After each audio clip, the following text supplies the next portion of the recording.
Bismillahirrahmanirrahim. Assalamualaikum warahmatullahi wabarakatuh. Perkenalkan, nama saya Prasetyo, NIM saya 1190815. Saya dari Prodi Manajemen Dakwah semester 4 kelas A. Baik, di sini saya akan membuat video penjelasan ringkasan materi 9 sampai materi ke-15.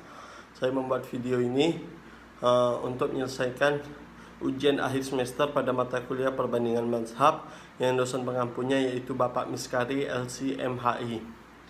Baik, yang pertama itu materi 9 tentang mazhab fikih di luar aliran Sunni. 1. Mazhab fikih Syiah. Pengertian aliran Syiah. Menurut bahasa, Syiah itu adalah berarti pengikut, pendukung atau kelompok, sedangkan menurut secara terminologis itu adalah sebagian kaum muslimin yang dalam spiritual dan keagamaannya selalu merujuk kepada keturunan Nabi Muhammad SAW, atau orang yang disebut sebagai Ahlul Al-Bait. Syiah secara menurut etimologi itu adalah bahasa, secara etimologi bahasa Arab bermakna pembela dan pengikut seseorang. Latar belakang munculnya aliran Syiah. Secara umum kemunculan aliran Syiah bermula dari pergantian kepemimpinan sepeninggalan Rasulullah SAW, yaitu Ali bin Abi Thalib meyakini bahwa dia adalah penerus sebenarnya kepemimpinan Rasulullah selanjutnya. Sedangkan menurut Abu Zahrah, Syiah itu mulai muncul pada masa akhir pemerintahan Utsman bin Affan, kemudian tumbuh dan berkembang pada masa pemerintahan Ali bin Abi Thalib. Selanjutnya, tokoh-tokoh dalam aliran Syiah. Dalam pertimbangan Syiah, selain terdapat tokoh-tokoh populer seperti Ali bin Abi Thalib, Hasan bin Ali, terdapat juga dua tokoh Ahlul Bait yang mempunyai pengaruh dan andil yang besar dalam pengembangan paham Syiah, yaitu Zaid bin Ali bin Husain Ahmad Zainal Abidin dan Ja'far al-Siddiq. Kedua tokoh ini dia dikenal sebagai orang-orang besar pada zamannya. Pemikiran Ja'far al-Sadiq itu bahkan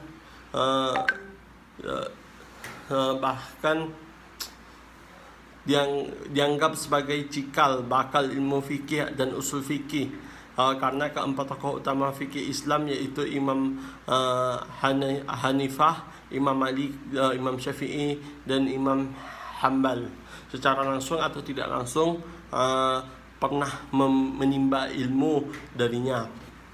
Adapun Zaid bin Ali Husain Zainal Abidin terkenal ahli di bidang tafsir dan fikih pada usia yang relatif muda. Zaid bin Ali terkenal sebagai salah seorang tokoh Ahlul Bait yang menonjol. Selain dua tokoh di atas, terdapat pula beberapa tokoh Syiah, sekitar 19 orang. Yang pertama, Nasr bin Muhazim, yang kedua Ahmad bin Muhammad bin Isa al-Asy'ari, yang ketiga Ahmad bin Abi Abdillah al-Barki, yang keempat Ibrahim bin Hilal Al-Saqafi, yang kelima Muhammad bin Hasan bin Furuq al-Safar, yang keenam Muhammad bin Mas'ud al-Asy'ari al-Samarqandi, yang ketujuh itu Ali bin Babawaih al-Qarni, yang ke-8 Syekhul Masyaikh Muhammad al-Kulaini, yang ke-9 Ibnu Aqil al-Ummani, yang ke-10 Muhammad bin Hammam al-Iskafi, yang ke-11 itu Muhammad bin Umar al-Qashi, yang ke-12 Ibnu Kaulawaih al-Qarni, yang ke-13 itu Ayatullah Rawhullah Khomeini, yang ke-14 Al-Alamah Syahid Muhammad Hussein Al-Tabatbai, Yang ke-15 itu Syed Husin Fadullah. Yang ke-16 Murtadah Mutahhiri. Yang ke-17 Ali Syariati. Yang ke-18 Jalaluddin Rahmat. Dan yang ke-19 itu Hasan Abu Ammar. Yang keempat sekte-sekte dari ajaran Syiah. Yang pertama sekte Imamiyah. Itu adalah golongan yang meyakini bahwa Nabi Muhammad SAW telah menunjuk Ali bin Abi Thalib sebagai imam pengganti dengan penunjukan yang jelas dan tegas. Yang kedua Ismailiyah. Itu artinya Syiah Ismailiyah itu artinya sekte Syiah yang berpendapat bahwa imam itu hanya 7. Yang ketiga itu Zaidiyah. Zaidiyah adalah sekte dalam Syiah yang mempercayai kepemimpinan Zaid bin Ali bin Husain Zainal Abidin setelah kepemimpinan Husain bin Ali. Selanjutnya materi yang ke-10 yaitu tentang mazhab fikih di luar aliran Sunni. Satu mazhab fikih Zahiri. Yang pertama latar belakang dan sejarah mazhab Az-Zahiri. Mazhab Az-Zahiri itu merupakan salah satu dari ulama fikih yang pernah ada dan muncul pertama kali di Spanyol dan di Afrika Utara. Selain nama Az-Zahiri, itu mazhab ini juga dikenal dengan nama mazhab Al-Daudi. Para pengikut mazhab ini disebut Ahlul Az-Zahir atau Az-Zahiriyah, yang artinya penganut ajaran lahiriah. Pemikiran-pemikiran fikih mazhab ini sampai sekarang masih dapat ditemukan, bahkan sering dijadikan sebagai bahan perbandingan ketika melakukan pembahasan di sekitar masalah-masalah fikih di zaman kontemporer ini. Mazhab Az-Zahiri berkembang sejak abad ke-3 sampai abad ke-8. Di samping itu mulai abad ke-2 bermunculan sebagai aliran dalam rangka memahami sumber hukum Islam. Aliran Mu'tazilah yang lebih menonjol dalam bidang teologi terkenal sebagai kelompok yang menakwilkan ayat Al-Quran secara berlebihan. Kedua aliran tersebut menurut pemikiran Imam Daud Az-Zahiri sudah melampaui batas dalam hal menggunakan akal dalam memahami nas. Yang kedua perkembangan mazhab Zahiri. Pada abad ke-4 Hijriah, mazhab Zahiri itu tidak hanya berkembang di Irak dan di Iran, tetapi juga sampai pada wilayah Sind dan Oman di dunia timur. Mazhab Az-Zahiri sebagai mazhab yang memiliki pengikut berlanjut sampai pertengahan abad ke-5. Pada saat itu muncullah Husain bin Muhammad ibnu Ya'la al-Fara al-Hanbali, yaitu tokoh penganut mazhab Hambali, ahli usul fikih dan berpengetahuan luas dalam mendalami dalam bidang Al-Quran dan hadis. Dalam kapasitas sebagai hakim atau qadi, berhasil menggeser posisi mazhab Az-Zahiri, dan saat itu pamor mazhab Az-Zahiri mulai menurun dan sebaliknya mazhab Hambali pun mulai menaik. Selanjutnya metode istinbat mazhab Az-Zahiri. Metode istinbat Az-Zahiri itu ada pendapat menurut Daud Az-Zahiri ada 4. Yang pertama, orang yang junub boleh menyentuh Al-Quran. Yang kedua, membatasi pengharaman riba. Yang ketiga, dalam memahami hadis. Dan yang keempat itu nas. Selanjutnya materi yang ke-11, yaitu sikap seorang muslim dalam menghadapi perbedaan pendapat dalam masalah fikih atau khilafiyah. Yang pertama, pengertian ikhtilaf. Yang dimaksud dengan ikhtilaf dalam pembahasan ini adalah perbedaan pendapat di antara ahli hukum Islam. dalam menetapkan sebagai hukum Islam yang bersifat furu', bukan pada masalah hukum Islam yang bersifat usul, yang disebabkan perbedaan pemahaman atau perbedaan metode dalam menetapkan hukum suatu masalah. Selanjutnya, sebab-sebab terjadinya ikhtilaf. Sebab-sebab terjadinya ikhtilaf itu ada 4. Yang pertama, perbedaan pendapat tentang valid tidaknya suatu teks dalil syar'i sebagai hujjah. Yang kedua, perbedaan pendapat dalam menginterpretasikan teks dalil syar'i tertentu. Yang ketiga, perbedaan pendapat tentang beberapa kaidah usul fikih dan beberapa dalil hukum syar'i atau dalam masalah-masalah yang tidak ada nasnya. Dan yang terakhir itu sebabnya perbedaan pendapat yang dilatar belakangi oleh perubahan situasi, kondisi, tempat, masyarakat dan semacamnya. Selanjutnya, yang ketiga itu sikap dan etika dalam menghadapi perbedaan pendapat. Berkenaan dengan sikap dan etika dalam menghadapi perbedaan pendapat dengan cara menyikapi perbedaan pendapat dan pandangan yang dicontohkan oleh Rasulullah SAW, yaitu dengan cara terlebih dahulu mendengar seluruh pendapat yang berbeda-beda dari para sahabatnya yang mulia. Banyak sekali peristiwa dan kasus yang membuktikan sikap Rasulullah SAW ini. Prinsip mendengar dan bermusyawarah yang diterapkan oleh Rasulullah tersebut tidak lain merupakan perwujudan dari firman Allah SWT yang terdapat di dalam surah Al-Imran 159.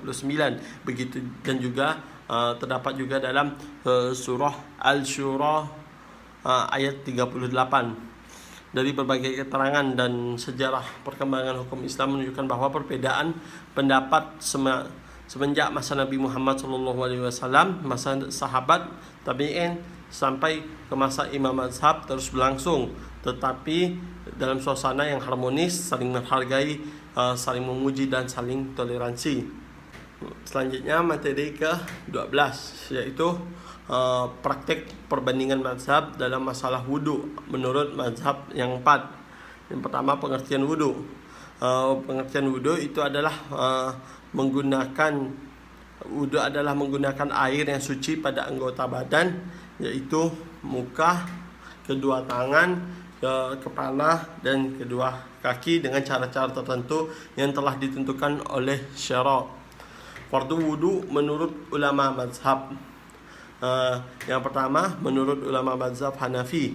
Menurut ulama mazhab Hanafi, jumlah fardu wudu ada 4 hal, yaitu membasuh muka, membasuh kedua tangan, membasuh siku, menyapu seperempat kepala, dan membasuh dua kaki hingga mata kaki.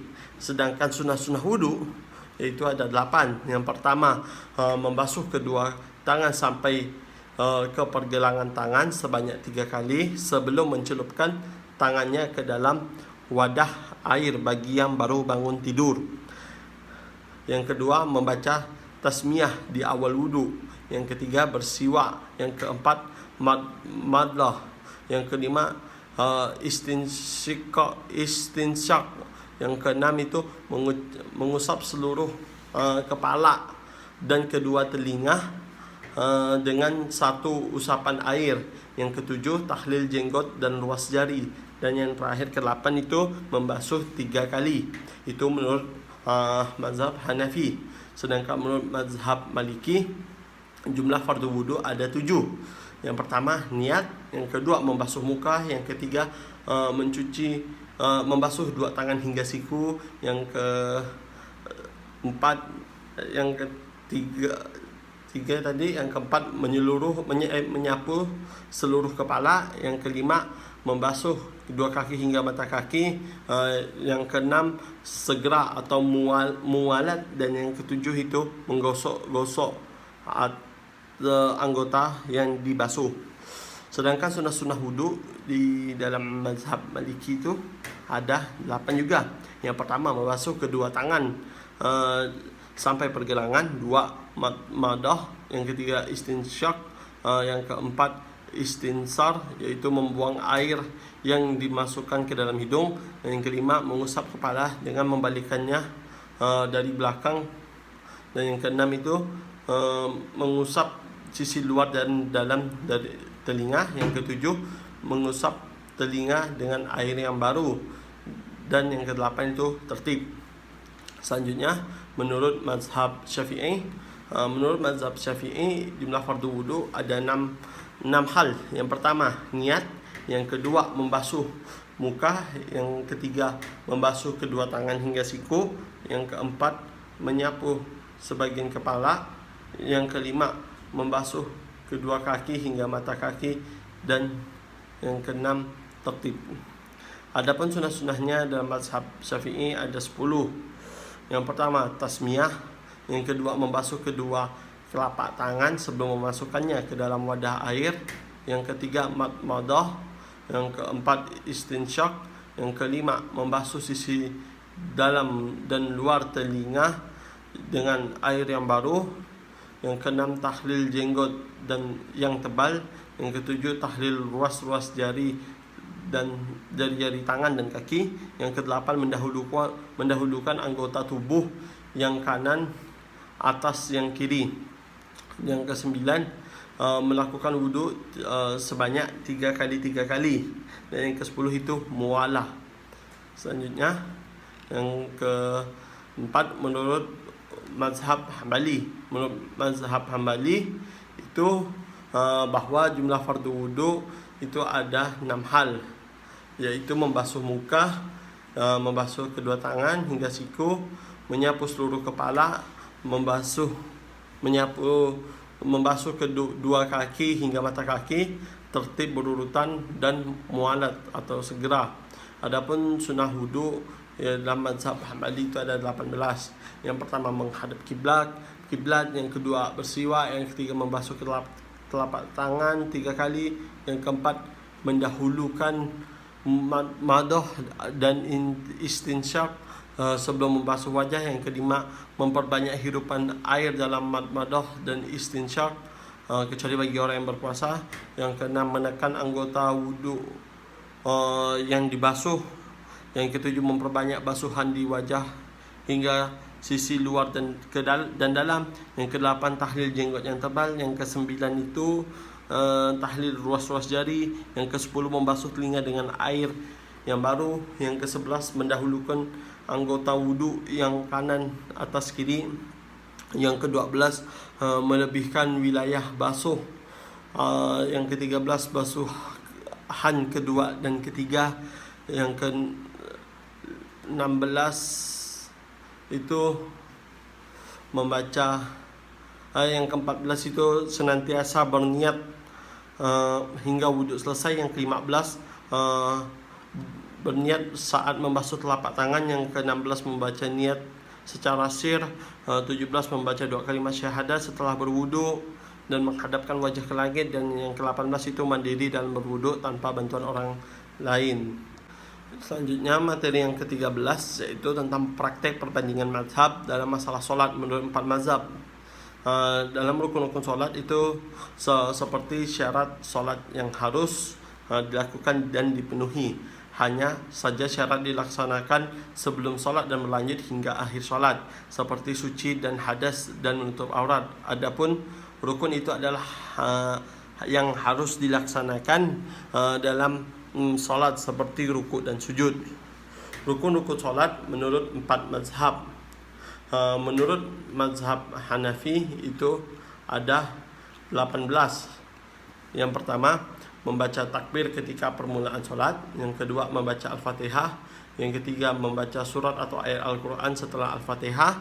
Yang keempat, membaca surat pada 2 rakaat pertama dalam solat fardu. Yang kelima, mendahulukan bacaan Al-Fatihah daripada surat yang lain. Yang keenam, menyatukan hidung dan kening ketika sujud. Yang ketujuh, urut dalam perbuatan yang dilakukan dalam solat. Yang kedelapan itu tumakninah dalam setiap rukunnya. Yang ke-9 itu tasyahud awal. Yang ke-10 itu membaca tasyahud ketika duduk pertama, yang ke-11 itu membaca tasyahud ketika duduk akhir sebelum salam.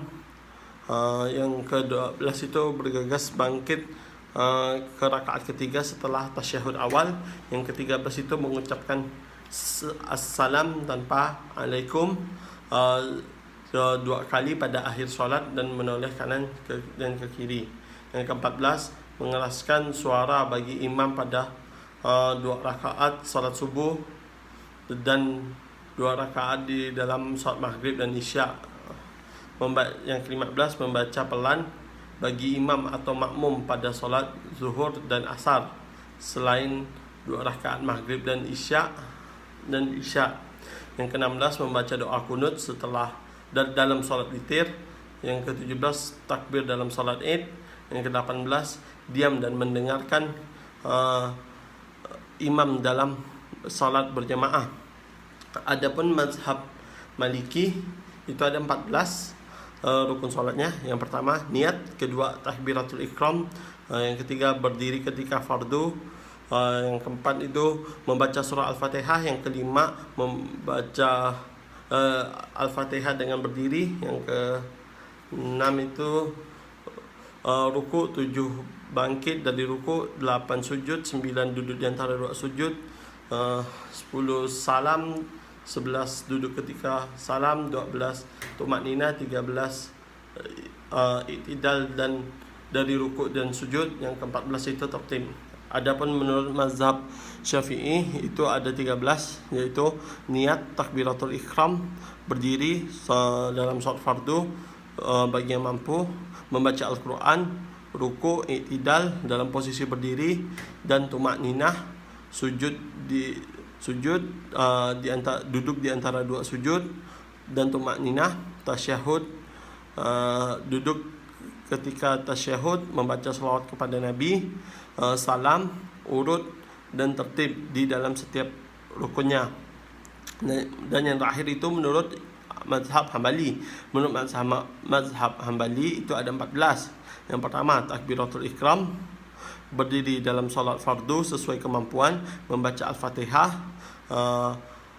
pada setiap rakaat, dan bagi imam dan orang solat sendirian, ruku, i'tidal, sujud, i'tidal dari sujud, duduk di antara 2 sujud, tumakninah, duduk tasyahud akhir, membaca tasyahud, membaca salawat kepada Nabi, salam ke kanan, dan urut. Selanjutnya materi yang ke-14 yaitu praktek perbandingan mazhab dalam masalah zakat fitrah menurut 4 mazhab. Yang pertama pengertian zakat fitrah. Zakat itu secara bahasa itu adalah bertambah atau meningkat, dan juga dapat diartikan sebagai berkah, banyak kebaikan, dan mensucikan.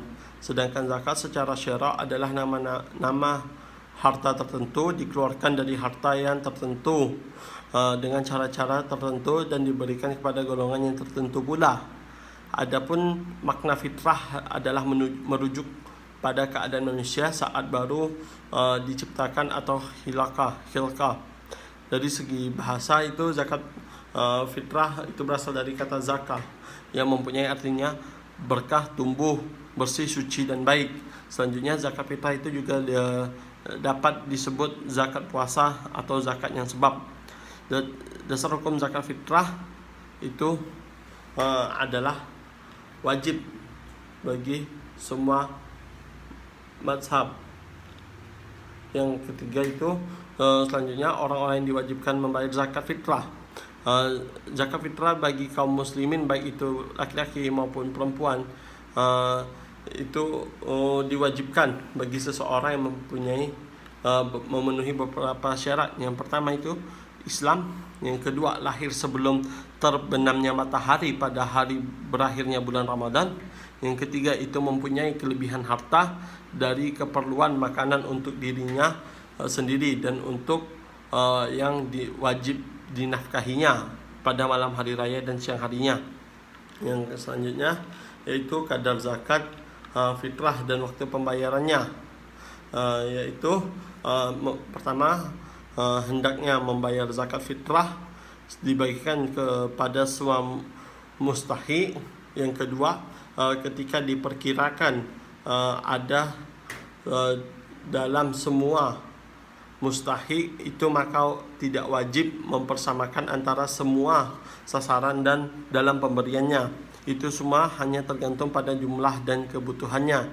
Yang ketiga, diperbolehkan memberikan semua zakat tertuju sebagai sasaran tertentu saja untuk mewujudkan kemaslahatan yang sesuai dengan syarak, dan yang meminta pengkhususan itu sebagaimana halnya ketika ia memberikan zakat pada salah satu sasaran saja.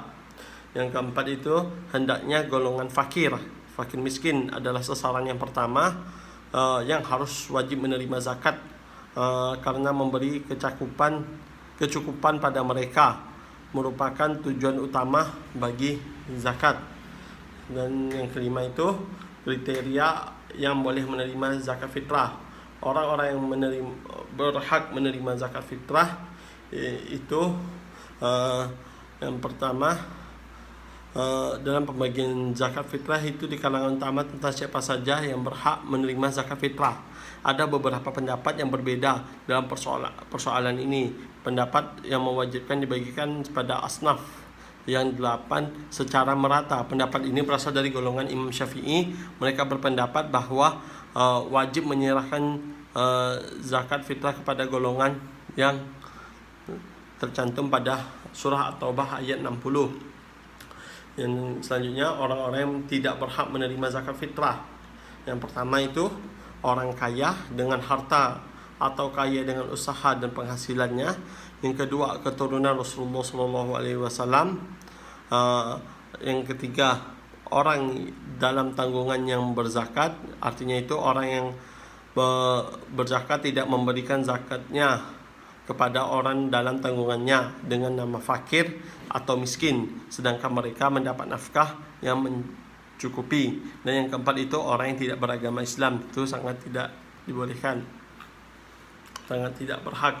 Yang keenam itu pendapat 4 mazhab tentang zakat fitrah dengan uang tunai. Menurut mazhab Hanafi adalah menjadikan sebagian harta yang khusus dari harta yang khusus sebagai milik orang yang khusus yang ditentukan oleh syariat karena Allah SWT. Yang kedua itu, menurut Imam Syafi'i, zakat fitrah dengan wang tunai adalah wajib bagi orang yang beragama Islam. Mereka wajib mengeluarkannya zakatnya, pembantu dan kerabatnya. Yang ketiga itu, menurut Imam Malik, menganggap zakat fitrah adalah sunnah. Ada pula yang berpendapat bahwa zakat fitrah itu sudah dinasakh dengan kewajiban zakat harta.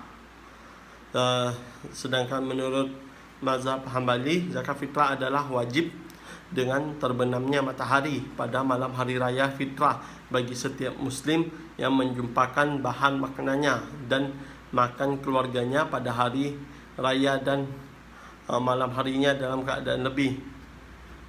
Mazhab Hambali juga berpendapat zakat fitrah tidak dapat digugurkan kewajibannya kecuali ditunaikan dengan makanan pokok.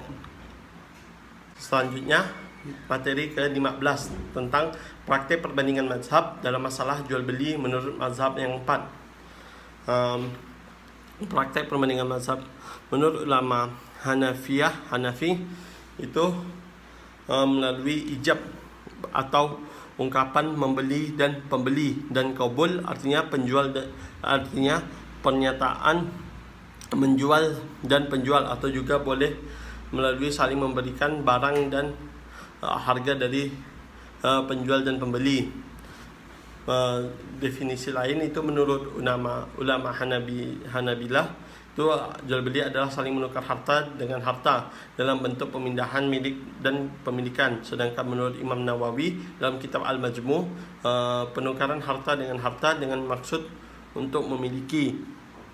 Yang keempat itu mazhab Maliki. Menurut mazhab Maliki, jual beli atau bai itu ada dua istilah pengertian. Yang pertama, pengertian untuk seluruhnya, untuk seluruh satuan bai atau jual beli yang mencakup akad saraf, salam dan lain sebagainya.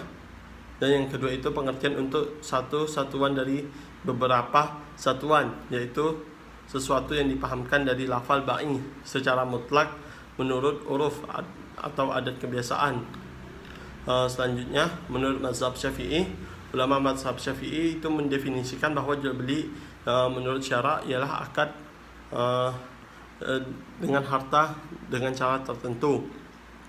Dasar hukum jual beli itu terdapat juga di dalam surah Al-Baqarah ayat 275 dan 198 dan surah An-Nisa ayat 29. Itu dari ayat Al-Quran. Kalau dari hadis itu di hadis dari Abi Sa'id Al-Khudri yang diriwayatkan oleh Ibnu Majah, artinya jual beli itu atas dasar suka sama suka. Hadis riwayat Baihaqi dan Ibnu Majah. Dan yang selanjutnya itu menurut ijma. Kalau menurut ijma itu bahwa hukum jual beli itu artinya mubah, artinya boleh. Akan tetapi hukum jual beli bisa berubah dalam situasi tertentu. Menurut Imam Asy-Syatibi, ahli fikih mazhab Maliki, hukum jual beli bisa menjadi wajib ketika situasi tertentu. Rukun dan syarat jual beli. Rukun jual beli itu ada 4. Yang pertama, orang yang berakad atau al-mutaqidan, penjual dan pembeli. Yang kedua, sigat, artinya lafal ijab dan kabul. Yang keempat, ma'qud alaih, artinya barang yang dibeli. Yang keempat, nilai tukar pengganti barang. Menurut ulama Hanafi, orang yang berakad, barang yang dibeli dan nilai tukar termasuk ke dalam syarat-syarat jual beli, bukan rukun jual beli. Para ulama fikih, syarat orang yang berakad, para ulama fikih menyatakan jual beli itu harus memenuhi syarat. Yang pertama, baligh dan berakal. Yang kedua, harus bebas memilih dan dengan kehendak sendiri. Yang ketiga, ada hak memilih penuh. Selanjutnya, syarat barang yang diperjualbelikan, yang pertama, suci, halal dan baik, memberikan manfaat menurut syarak, milik orang yang melakukan akad, mampu diserahkan oleh pelaku akad, mengetahui status barang, kualitas, kuantitas, jenis dan lain sebagainya. Dan yang keenam itu, barang tersebut dapat diterima oleh pihak yang melakukan akad. Yang selanjutnya, macam-macam jual beli. Jual beli itu terbagi menjadi 3. Jual beli sahih, batil dan fasid. Kalau sahih itu artinya jual beli yang sahih apabila jual beli itu disyariatkan memenuhi rukun dan syarat yang ditentukan, bukan milik orang lain. Selanjutnya itu jual beli yang batil itu salah satu seluruh rukunnya tidak terpenuhi, atau jual beli itu pada dasarnya sifatnya tidak disyariatkan, seperti jenis-jenisnya itu jual beli sesuatu yang tidak ada, menjual barang yang tidak bisa diserahkan kepada pembeli, jual beli mengandung unsur penipuan, jual beli benda-benda najis. Yang kelima itu jual beli al-urban. Yang keenam itu jual beli air. Yang terakhir itu jual beli fasid. Jual beli fasid itu apabila kerusakan pada jual beli itu menyangkut harga dan barang itu bisa diperbaiki, seperti jual beli benda atau barang secara global yang tidak dapat diketahui dengan syarat ketidakjelasannya atau bersifat menyeluruh atau al-majhul. Yang kedua, jual beli yang dikaitkan dengan suatu syarat. Yang ketiga, menjual barang yang goib yang tidak dapat dihadirkan saat jual beli berlangsung. Yang keempat, jual beli yang dilakukan oleh orang buta. Yang kelima itu barter dengan barang yang diharamkan. Yang keenam, jual beli al-ajl.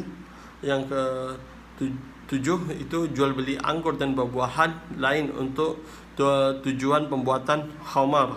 Dan yang kedelapan itu jual beli yang bergantung pada syarat. Yang kesembilan, jual beli sebagian barang yang sama sekali tidak dapat dipisahkan dari satuannya. Dan yang terakhir itu ke-10, jual beli buah-buahan atau padi-padian yang belum sempurna matangnya untuk dipanen. Oke, sekian dari saya. Mungkin itu penjelasan dari saya, kurang lebihnya saya mohon maaf jika ada salah kata atau kurang kata.